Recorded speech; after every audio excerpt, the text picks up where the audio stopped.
Bonjour tout le monde. Aujourd'hui, j'ai le goût de parler de l'annonce qu'on a eue hier de la part de M. Legault puis la vision économique. Alors que la filière batterie devrait être le legs le plus important de la CAQ, François Legault jette l'éponge sur ce projet. Les tapis rouges qu'il avait déroulés pour les multinationales étrangères s'est dérobé sous ses pieds. Puis maintenant, qu'est-ce qui arrive, en fait, de nos entreprises locales qui travaillent déjà dans cette transition énergétique? Qu'est-ce qui va arriver de toutes les initiatives régionales et citoyennes? Le Québec a encore toujours tout ce qu'il faut pour être un chef de file de la transition énergétique. Pourtant, le premier ministre a choisi de saboter cette ambition et d'abandonner ces chantiers. À la place, la CAQ privilégie l'industrie de l'armement, une industrie qui se porte déjà très bien, sans aide publique. Et aussi, il nous a parlé des centres de données. Puis on va se le dire, c'est une industrie qui consomme énormément d'énergie et tout en créant très peu d'emplois. Ces choix sont complètement déconnectés des préoccupations réelles de la population. On a des crises au Québec, la crise du logement, les gens n'arrivent pas à se nourrir convenablement, ils n'arrivent pas à accéder à un transport qui est fiable. Le premier ministre se dit interventionniste, mais il n'intervient pas là où les crises sont les plus urgentes, je vous disais, en logement, en foresterie et dans la transition énergétique. Et concernant la production d'armes, je nous rappelle qu'ici au Québec, on a une longue tradition pacifiste. Il faut que le premier ministre prenne ça en considération parce que lancer des milliards à une industrie qui coûte des millions de vies à travers le monde va à l'encontre des valeurs des Québécois. Et on va le répéter, il y a une ligne rouge qu'il faut tracer, il ne faut pas franchir. On ne doit pas donner du financement public à la production d'armes létales. Merci, Ali. Moi, ce matin, je veux bien sûr dénoncer l'hypocrisie de la CAQ. On a un gouvernement qui sous-finance le service de transport collectif à la grandeur du Québec pendant des années. Quand il y a une fermeture d'une station à Saint-Michel, la ministre, elle sauve. Mme Guilbeault s'est sauvée, elle n'a pas vu son point de presse il y a un peu plus d'1 an maintenant. Ils sous-financent le transport collectif, ça ne les intéresse pas. Il dit qu'il faut que tout le monde gère sa fougère, arrangez-vous. Là, tout à coup, ça les intéresse, le transport collectif, tout à coup, c'est important, tout à coup, ils réalisent que c'est important. Nous, on le prend à chacun, longueur d'année, les transports collectifs à Montréal. Je l'ai, moi, ma carte du STM. J'apprends ma carte opus, je me promène avec. Tous mes collègues députés de Montréal aussi, on prend le métro pour aller dans des événements, aller voir des citoyens, on rencontre des groupes. Hier, dans mon bureau, j'avais une association qui offre des services à des personnes âgées qui vont faire des ménages, qui vont faire des cuisines. Ils trouvent ça difficile en ce moment. Ils ont de la misère à se rendre chez les personnes âgées. C'est difficile pour tout le monde, la grève. Mais de commencer à dire que Québec solidaire ne s'occupe pas de ses citoyens, que Québec solidaire n'est pas intéressé par les citoyens, non. C'est hypocrite de dire ça de la part de la CAQ. J'accepterai jamais que le gouvernement Legault, Jean Boulet en particulier, qui a mis de l'huile sur le feu avec son projet de loi 89, on y avait dit que ça générerait ça, des conflits de travail. On y avait dit que les patrons s'assoiraient sur leurs mains, puis on leur avait dit que les syndicats coincés, bien, ils diraient la seule façon qu'il y aurait de bouger, c'est d'aller faire la grève. C'est donc une création du gouvernement Legault. Puis là, il nous demande d'aller ramasser son gâchis à la place de son propre gâchis. Non, merci, qui s'arrange. Donc, vous n'allez pas appuyer le gouvernement. Vous n'avez pas peur que ça vous nuise à Montréal dans vos circonscriptions, cette prise de position-là? Le gouvernement, là, il n'a jamais eu besoin de Québec solidaire pour adopter les 8 baillons précédents. Il n'a jamais eu besoin de Québec solidaire pour faire passer des lois ici à l'Assemblée nationale. Moi, je ne veux pas de baillon. Je ne veux pas de 1, 2, 3, je ne veux pas de baillon. Je veux qu'on négocie. Il y a des bonnes nouvelles. J'ai entendu hier des deux partis, j'ai des sources à la fois à l'STM puis à la fois au syndicat. Ça a bougé dimanche à la table de négo, autant sur le monétaire que sur la sous-traitance. Là, aujourd'hui, à la demande du ministre Boulet, les partis sont entrés au moment où on se parle de négocier avec des médiateurs. Ça va dans le bon sens. Moi, j'espère qu'on va trouver un règlement. La mairesse, elle a parlé d'une trêve. C'est intéressant, c'est une bonne idée. Il faudra que le syndicat regarde ça. Mais après ça, de commencer à jeter de l'huile sur le feu, en plus de tout ce qu'il a déjà fait comme pompier pyromane avec son projet de loi 89, c'est irresponsable. Non, je l'ai dit hier, je l'ai dit un matin, je vais leur dire si vous voulez. Non, on n'appuiera pas la procédure accélérée, qui est un baillon sous un autre nom. Non, on ne demande pas qu'il y ait un baillon, c'est une mauvaise idée. Pour trouver une entente négociée, il faut donner des moyens à la STM. Si le gouvernement veut faire œuvre utile, qu'il aille chercher les surplus, une partie des surplus du fonds vert, puis qu'il verse un chèque à la STM pour qu'il y ait de la marge de manœuvre pour trouver des règlements à la table de négociation. Ça serait œuvre utile. Expliquez-nous pourquoi un arbitre qui entre en jeu, ou vous ne trouvez pas que ce serait une bonne chose?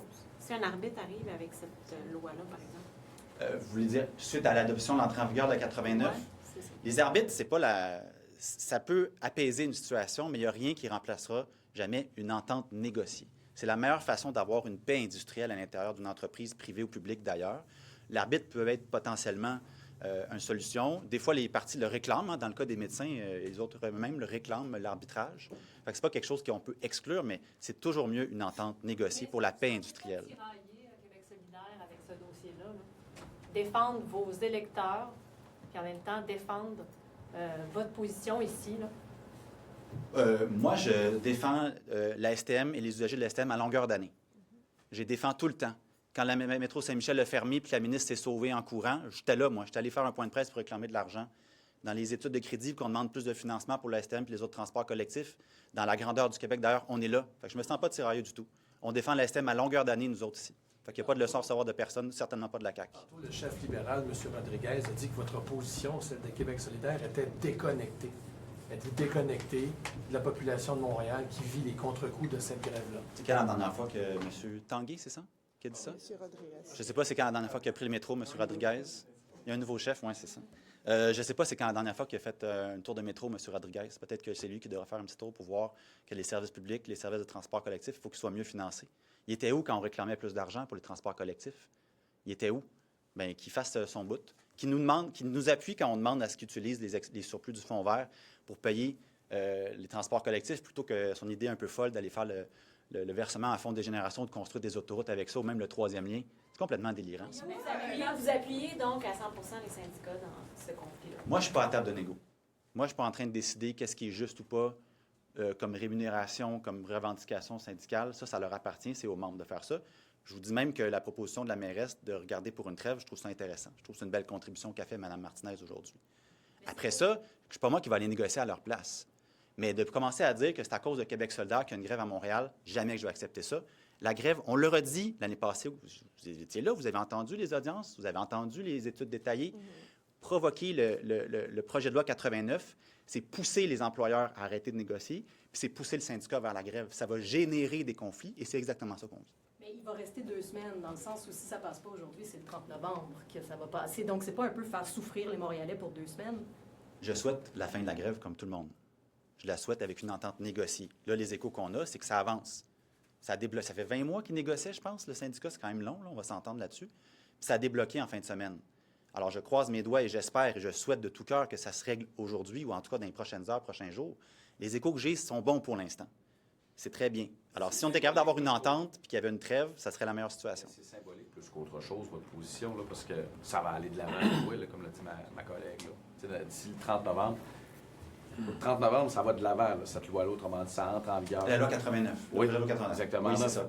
Fait que votre position aujourd'hui, c'est de revendiquer le pouvoir de négociation, parce qu'en réalité, on s'en va de l'avant avec ça. Là.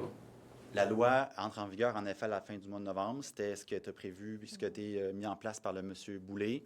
C'est son choix. C'était la logique de dire, c'est ça qu'il avait même mis dans la construction, il avait dit, si on change le paramètre de la négo, c'est pas correct de le faire pendant une négo. Fait que c'est là l'idée de dire, bien, la loi qu'on a adoptée au mois de juin va être appliquée un peu plus tard pour que les négos en cours puissent se terminer dans le même cadre dans lequel elles ont commencé. C'était une cohérence avec sa propre pensée à M. Boulay, qu'il avait faite dans les précédents projets de loi. Il y a comme une contradiction dans ce que vous dites. Parce que d'un côté, bien, vous dites... Moi, je trouve pas, mais bon. Vous dites dans la loi telle que c'est conçu, les patrons n'ont aucun intérêt à régler. Puis là, vous dites, je suis encouragée parce qu'il y a des progrès dans la négo.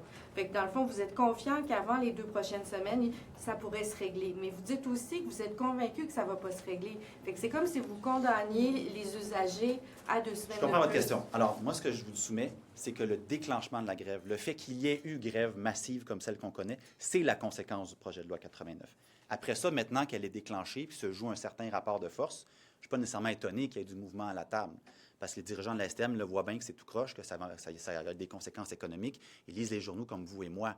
C'est le fait qu'il y ait eu cette grève-là, qui est une création artificielle, à mon avis, du projet de loi 89 de M. Boulay. Ne craignez pas que votre posture actuelle et le fait que là, tous les partis vont vous pointer du doigt, là? Bien, j'aimerais toujours mieux ma position cohérente et claire que celle de Paul Saint-Pierre Plamondon qui a dit tout et n'importe quoi dans son texte fleuve. J'ai rien compris de ce qu'il a écrit avant-hier. Il était pour, il était contre, peut-être que oui, peut-être que non. J'ai vu des gens déchirer leur carte de membre du PQ dans les commentaires en toute sa publication. c'est à lui de s'arranger avec sa propre cohérence. Moi, je sais que j'ai des principes. Mes collègues sont d'accord avec nous là-dessus, puis qu'on fonctionne en fonction de ça. Vous n'avez pas peur d'être peinturé dans le coin politiquement, comme le parti qui maintient des conditions qui sont décriées là, par plusieurs Mais Montréalais? moi, monsieur, je ne maintiens pas des conditions. La grève, elle est le produit du mauvais cadre de négociation de la CAQ. Après ça, si la CAQ veut aider, qu'ils disent qu'ils vont prendre de l'argent du fonds vert puis qu'ils vont donner d'une marge de manœuvre à la STM, elle va se régler demain matin, votre grève. Vous aimez mieux que ça dure 2 semaines de plus? Mais non, j'aime mieux pas. J'aime mieux qu'il y ait un règlement. Vous ne voulez pas aider le gouvernement à faire appliquer le règlement parce que vous voulez lui faire porter l'odieux que c'est à cause de lui. C'est sa situation. Mais C'est vos- son projet de loi. Pouvez-vous me et laisser son terminer ma initiative. question, s'il vous plaît? Allez-y. C'est vos circonscriptions. Vous dites que vous êtes les défenseurs de la veuve et l'orphelin. La veuve et l'orphelin, actuellement, ils marchent à pied dans la neige, dans le verglas à Montréal, là, parce qu'il n'y a pas de transport en commun. Moi, monsieur, je défends tout le monde. Veuve, orphelin, citoyen ordinaire, classe moyenne. Peu importe le salaire, là, les résidents de Schlager-Maisonneuve peuvent compter sur moi pour défendre leurs conditions de vie puis défendre leur accès à un transport public de Il n'y a pas qualité. de transport en commun. Il n'y a pas de transport en commun. Les transports en commun, on doit les défendre à l'année longue. Puis que là, que la CAQ débarque ici puis me dise « Ah, ben là, tout à coup, nous, ça nous intéresse, le transport en commun, puis que c'est à cause de QS qu'il y a une grève. » Excusez le bon français, mais bullshit. Bullshit. La grève est là parce que vous avez mal mis en place votre régime de négociation du PL 89. Vous avez sous-financé la STM et les autres transports collectifs pendant des années. Puis là, tout à coup, ça serait à nous de porter le chapeau. Non.